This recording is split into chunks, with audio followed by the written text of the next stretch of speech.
Well, good morning and welcome again to our daily Acts video Devo. Welcome back to my back porch. And somebody asked me, is that really your house? Yeah, it really is. In fact, right back there on the chair, there is my cat, our legendary cat right over my shoulder. So yeah, this is our house.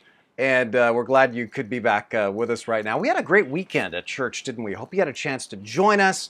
Hope you have a chance to get in on the different community service projects that we've got going on at Twin Lakes Church, and also the food drive coming up. Let me ask you this. Would you agree with this? Sometimes we get so comfortable where we're at that we don't move to where God wants us to go.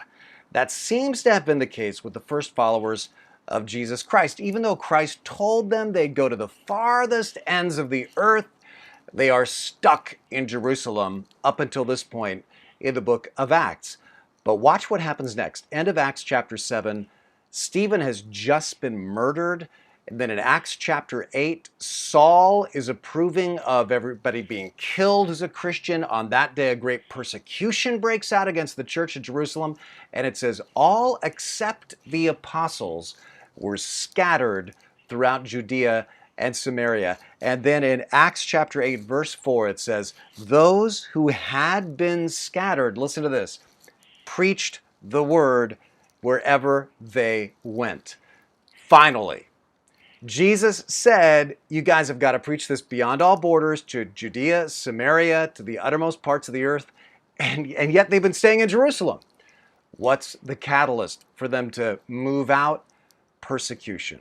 God takes this terrible thing and makes it result in something really great, like he always does. Listen, in the same way, God will take terrible things that happen to you, and he will use those bad things to help you move forward to where he wants you to be. Now, for these first disciples here in Acts chapter 8, that meant a literal geographic move. But for you and I, it often means a different kind of move.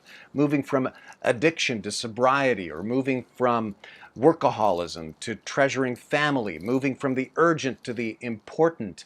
We know we should make those moves like these guys knew they should move from Jerusalem to Judea, Samaria, the rest of the world. But for a lot of us, the move doesn't happen until we're pushed by pain. And this actually becomes a theme of the book of Acts. It's odd to me that many people look at Acts as a record of unbroken successes, kind of one miracle after another. But most of Acts actually describes one problem after another. It's like this parade of obstacles. The theme of Acts is definitely not believe in Jesus and you get good luck. It's more like, if you follow Christ, expect big problems. But again and again in Acts, you see something playing out. Doing God's will is not painless. There will be trouble. There might even be disaster.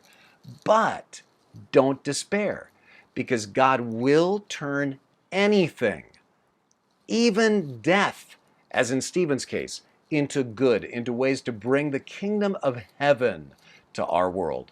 So what's the application? Are you going through a tough time right now?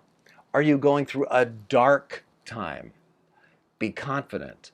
God is still working in the dark.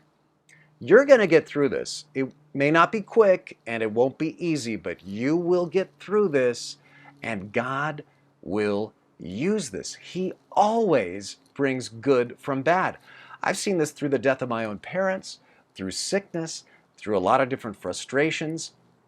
God will get his ministry done. He will bring the kingdom of heaven to earth. He will do it in refugee camps. He will do it in hospital yards. He will do it in prison yards. He will do it in divorce courts.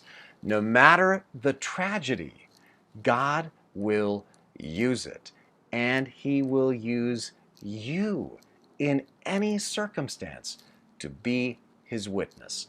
So I just pray that you have a great day, knowing that every traffic jam, every seeming coincidence, every seeming disaster can be used by God in your life if you're yielded to him.